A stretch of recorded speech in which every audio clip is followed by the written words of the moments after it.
Assalamualaikum warahmatullahi wabarakatuh. Saudaraku, berkaitan dengan kurban, ada beberapa pertanyaan tentang kurban yang sering ditanyakan oleh kaum muslimin. Silahkan simak video ini sampai habis ya. Insya Allah bermanfaat. Assalamualaikum warahmatullahi wabarakatuh. Inilah pertanyaan yang paling sering ditanyakan oleh kaum muslimin seputar hukum berkurban. Silahkan disimak. Dan jika dirasa bermanfaat, silakan like dan subscribe untuk mendukung channel kami. Pertama, haruskah kita umat Islam berkurban di setiap tahunnya? Dan apakah berkurban merupakan perintah di dalam agama? Benar, berkurban pada setiap hari raya Idul Adha adalah perintah Allah Subhanahu wa Ta'ala. Di dalam Al-Quran, Allah Subhanahu wa Ta'ala berfirman, "Sesungguhnya kami telah memberikan kepadamu nikmat yang banyak, maka dirikanlah salat karena Tuhanmu dan berkurbanlah." Dalam ayat ini, Allah Subhanahu wa Ta'ala memulai pembicaraan dengan mengingatkan kepada kita akan nikmat yang banyak yang telah diberikannya kepada kita selaku hambanya.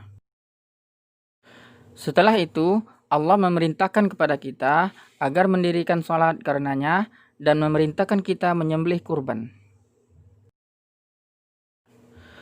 Rasulullah Shallallahu Alaihi Wasallam juga bersabda, "Wahai sekalian manusia, hendaknya setiap penghuni rumah menyembelih kurban di setiap tahunnya."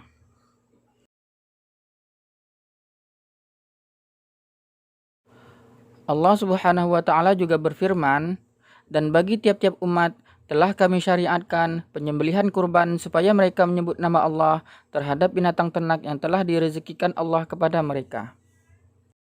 Itulah dalil pokok tentang perintah berkurban. Pertanyaan selanjutnya, apakah ada ancaman dari Allah terhadap orang yang mampu tapi tidak mau berkurban? Jawabnya ada.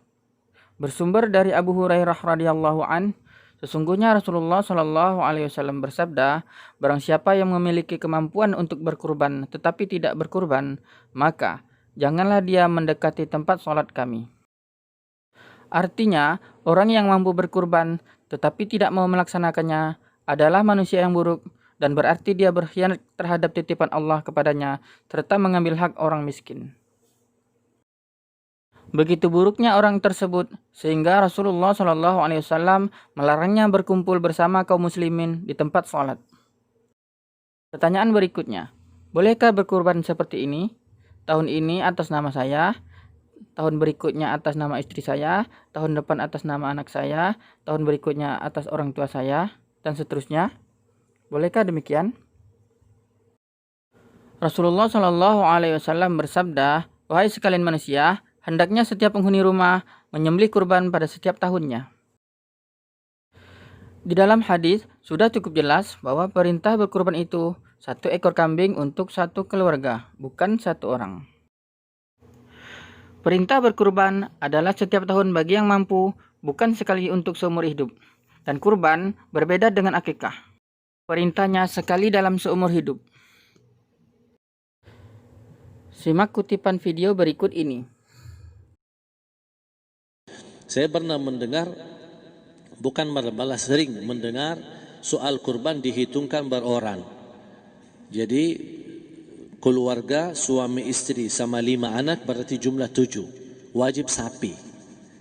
Kalau kurang daripada itu atau misal suami istri tidak mampu, boleh ini tahun kurban kambing atas nama suami, tahun depan atas nama istrinya. Ini hal keliru sebenarnya. Yang dihitungkan soal kurban beda sama akikah dan beda sama zakat fitrah. Zakat fitrah sama akikah terhitung beroran. Akikah laki-laki 2 kambing, perempuan 1. Kalau tidak mampu boleh. Kalau ada kembar laki sama perempuan berarti 3 kambing. Tapi kalau tidak mampu boleh 1 kambing, tidak masalah. Dan tidak ada istilah sekarang saya kurban tapi nanti sisanya seolah-olah ada hutang sama Allah. Sesuai kemampuan kita. Di antaranya kurban. Kurban hitungannya berkeluarga, bukan beroran. Buktinya Rasulullah SAW Dan juga cerita Nabi Ibrahim. Ketika Nabi Ibrahim mau sembelih Nabi Ismail, Allah turunkan apa? Mengganti sembelihan Nabi Ismail dengan ekor kambing dari surga. Berapa ekor kambing? 1. Padahal Nabi Ibrahim punya istri 2 dan anak. Ada istri Siti Hajar dan Sarah. Kemudian anaknya Ismail dan Ishak. Berarti semuanya berapa? 5. Kenapa Allah tidak turunkan 5 ekor kambing? Karena hitungannya memang satu keluarga. Yang kedua, Rasul sendiri sembelih 2 kambing. Pertama, Bismillah atas nama Muhammad dan keluarga Nabi Muhammad. Padahal kita tahu keluarga Nabi Muhammad SAW termasuk keluarga besar. 11 istri, belum lagi anaknya, laki-laki sama perempuan. Ada yang hidup maupun sudah mati. Sudah termasuk semua. Yang hidup maupun mati. Yang kedua, Rasul sembelih sembelihan yang kedua atas namaku dan umatku. Umat ni berapa miliar? Cuma 1 ekor kambing. Kenapa Rasulullah SAW berkurban atas nama dirinya dan umatnya? Saya mengambil salah satu di sini tanda sayangnya Rasul kepada umatnya. Jadi saya selalu berkata, orang miskin yang tidak mampu berkurban seharusnya bangga di hari kurban. Karena Rasul sudah kurbankan duluan atas nama dia. Jadi terima kasih ya Rasulullah, ingatkan kita. Yang kita tidak mampu, Rasul sudah. Bahkan kalau Rasul sudah kurban atas nama umatnya yang tidak mampu, berarti sudah terkabul. Kita aja belum tahu kabul atau tidak kalau kita berkurban. Tapi kalau Rasul sudah terjamin makbul. Oleh sebab itu hitungan kurban itu adalah satu keluarga. Misal, bapa punya istri, punya anak. Itu kalau mampu sapi silahkan. Mampu 1000 sapi silahkan. Kalau soal kemampuan tidak ada masalah. Tapi kalau soal kewajiban, tidak ada wajib lebih daripada 1 ekor kambing. 1 ekor kambing. Misal, kalau bapa punya istri 4. Misal.